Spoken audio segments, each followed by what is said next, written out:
السلام علیکم۔ ایک بہت چھوٹا سا مختصر سا ویڈیو لے کر کے آیا ہوں۔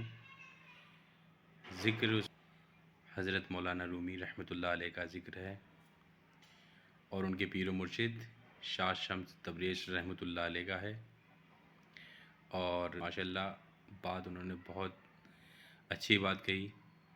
اور ہم شیعہ سنی آپس میں کیوں لڑیں؟ جو اہل عقل ہیں وہ کبھی لڑتے نہیں۔ بہت چھوٹی سی ویڈیو ہے، ماشاءاللہ آپ ضرور سنیں۔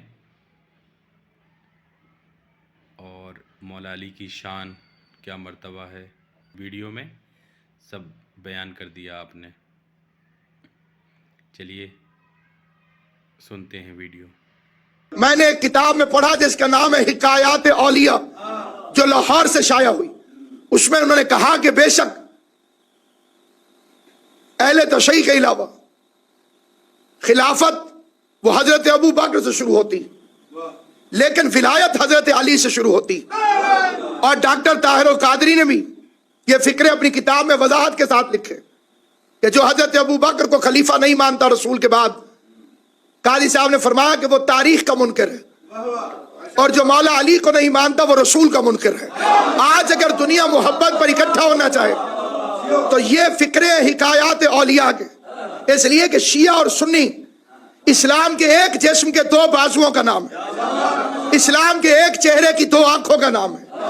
آج ہمارا دشمن جو اندر بھی ہے اور باہر بھی، اس کی کوشش ہے کہ کہیں کسی طرح سے یہ لڑ پڑے، لیکن جہاں جہاں عقل موجود ہے وہاں لڑائی نہیں ہو سکتی، کیونکہ الف بے میں بھی سین اور شین کٹھے ہیں۔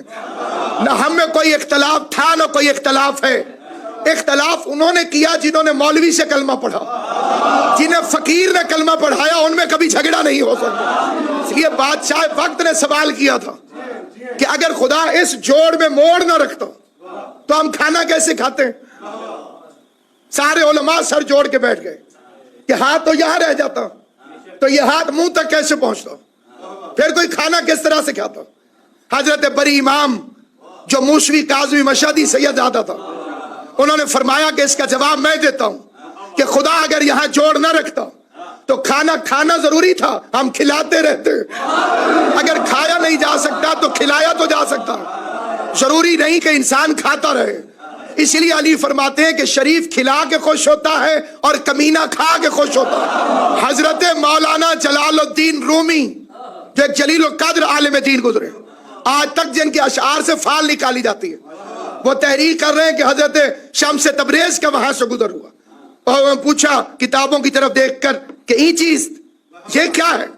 جلال الدین رومی نے ملنگ کو دیکھا اور دیکھ کے کہنے لگا کہ اس کو کیا پتا کہ یہ کیا ہوتا ہے؟ اس نے کہا کہ یہ علم کہ تو نہ دارت، یہ وہ علم ہے جسے تو نہیں جانتا۔ حضرت شمس کو جلال آ گیا، فرمایا جسے ہم نہیں جانتے وہ ہے کیوں؟ انہوں نے کتابیں اٹھائی اور پانی میں پھینک دی، ساتھ ہی تالاب ہے اور پانی میں کتابیں ڈوب گئیں۔ پہلے وہ لڑے، غصے ہوئے، اور پھر جب لڑ کے ہار گئے تو بیٹھ کے رونے لگے، اور رونے والے پہ فقیر کو رحم آ گیا۔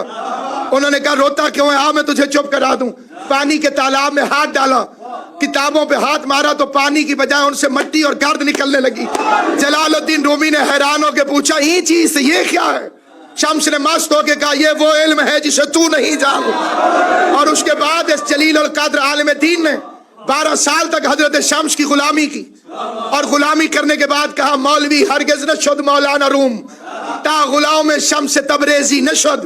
میں اس وقت تک عالم ہی نہیں بنا جب تک علی کے غلام کی غلامی نہیں کر۔ صاحب حکایات اولیاء سے سوال کیا گیا کہ جب مولا علی پہلے خلیفہ نہیں ہے، ہمارے نزدیک سوائے مذہب شیعہ کے سارے نہیں مانتے، جب نہیں ہے تو ولایت مولا علی سے کیوں شروع ہوتی؟ انہوں نے جو فکرے کہے وہ عظیم و جلیل فکرے، کہنے لگے خدا نے معراج کی رات ولایت والا جبہ نبی کریم آقا دو جہان حضرت محمد مصطفیٰ صلی اللہ علیہ وآلہ وسلم عطا فرمایا، اور فرمایا میرے حبیب زمین پر جسے اہل سمجھنا اسے دے دینا۔ حضور تشریف لائے اور آپ نے سب سے پہلے حضرت ابو بکر رضی اللہ سے پوچھا کہ ابو بکر تم اگر کسی کو گناہ کرتا دیکھو تو کیا کرو گے؟ آپ نے عرض کیا رسول اللہ صلی اللہ علیہ وآلہ وسلم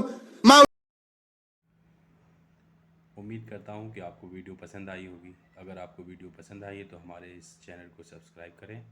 اگر آپ نئے ہیں تو اور ہمارے اس چینل کو لائک کریں، سبسکرائب کریں اور آگے شیئر ضرور کیجیے. پھر ملتے ہیں اگلی ویڈیو میں. تب تک کے لیے اللہ حافظ.